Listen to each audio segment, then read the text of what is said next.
Magandang araw mga kaibigan.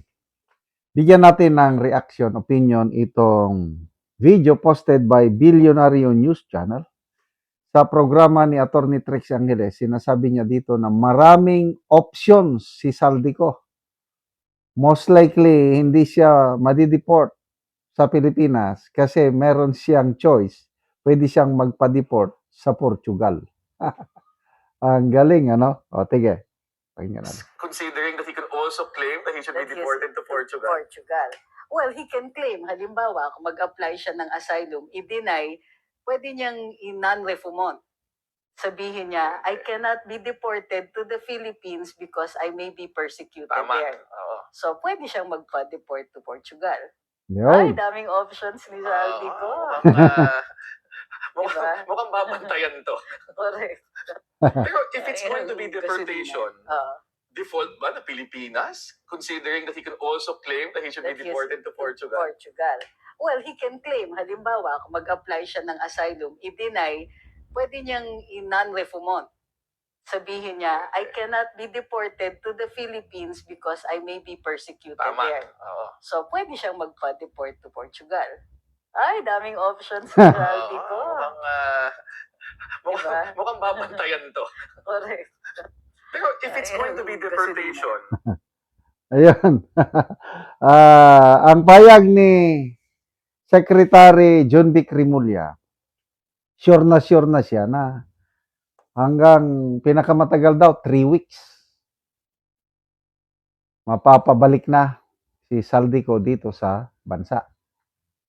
Na sabi niya, ako ang sasalubong, ako ang arresting officer. Wow!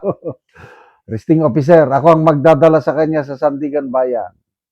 Wow. Sana magkatotoo ang sinasabi ni Secretary John Vic Rimulya.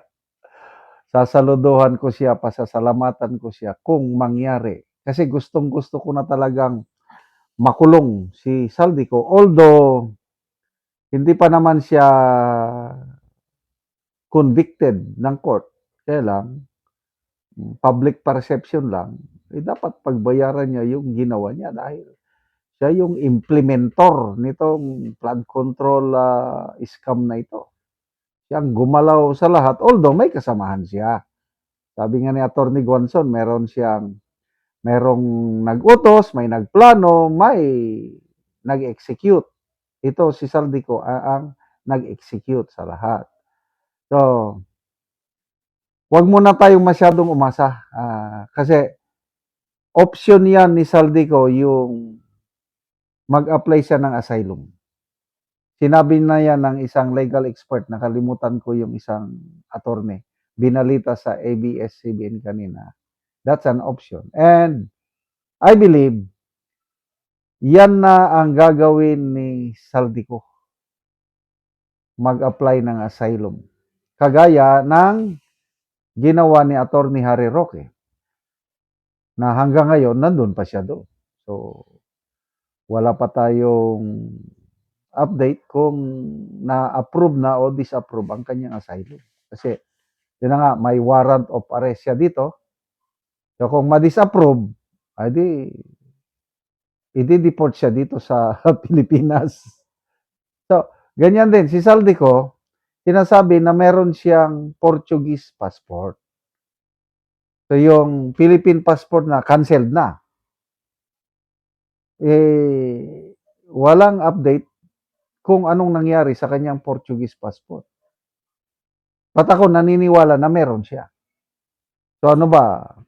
Cancel din ba yung Portuguese passport? I don't know.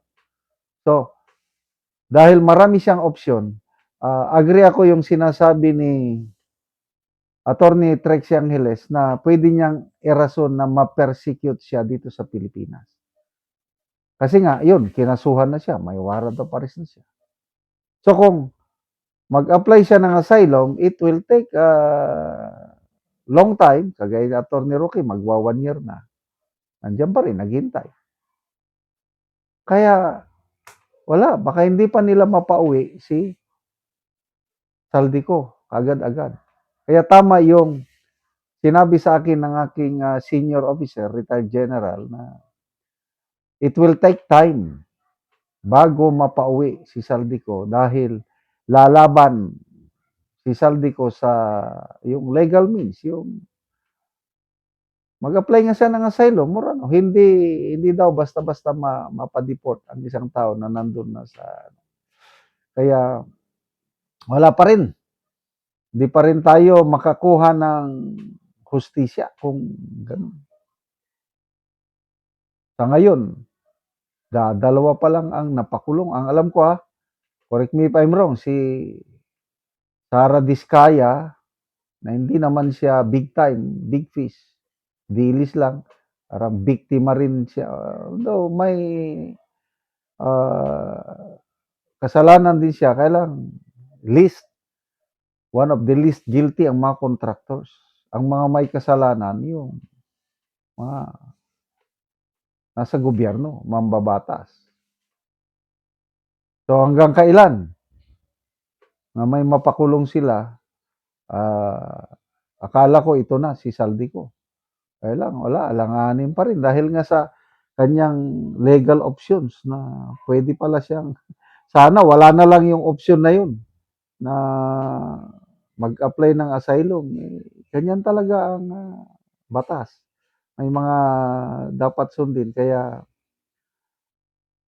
huwag muna tayong umasa. Kala ko, haharap na siya sa nagsabi na si Senator Ping Lacson na tatawagin na sa Blue Ribbon hearing si Gutesa, Brave 18 Marines, iharap niya kay Saldico para magkaalaman na kung sino ang nagsasabi ng totoo at sino ang nagsisinungaling. Wow, ang ganda sana ng yun. Ang gandang hearing yun.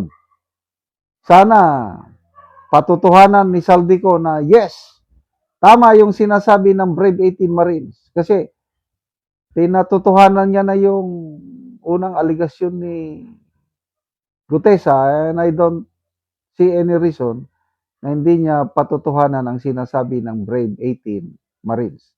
So, good luck sa Philippine government. Sana mapauwi nyo na in 3 weeks time si Saldico. Sana magdilang ang anghel si Secretary John Vic Remulla. Salamat mga kaibigan sa inyong pagsubaybay sa channel na ito. Nakakatulong kayo ng malaki sa tribong talandig ng Bukidnon dahil ang sweldo natin sa channel na ito is pantulong sa tribo. Namimigay tayo ng libreng yero at pako para tayo sila ng mas maayos na tirahan. Panoorin nyo ang video na ito. Anak ko sa balay sa natagaan ng Mugero.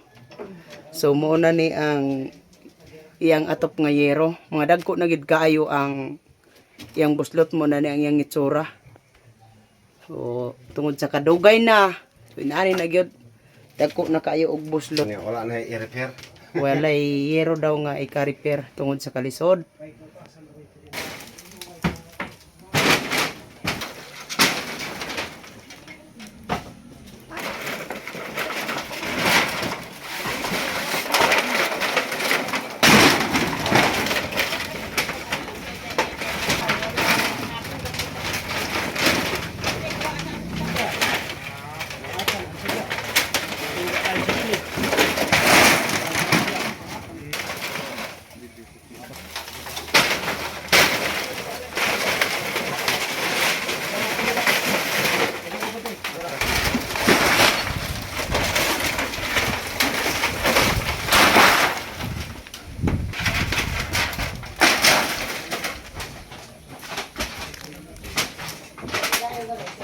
So mao na ni ang yero nga among gihatag sa mag-atop karon.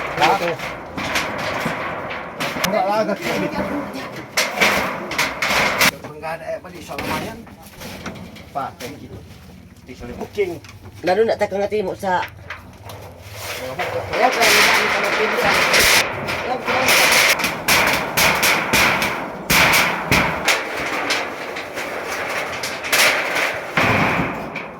Og karon human na gyud sa pag-atop ang among gihatag nga yero.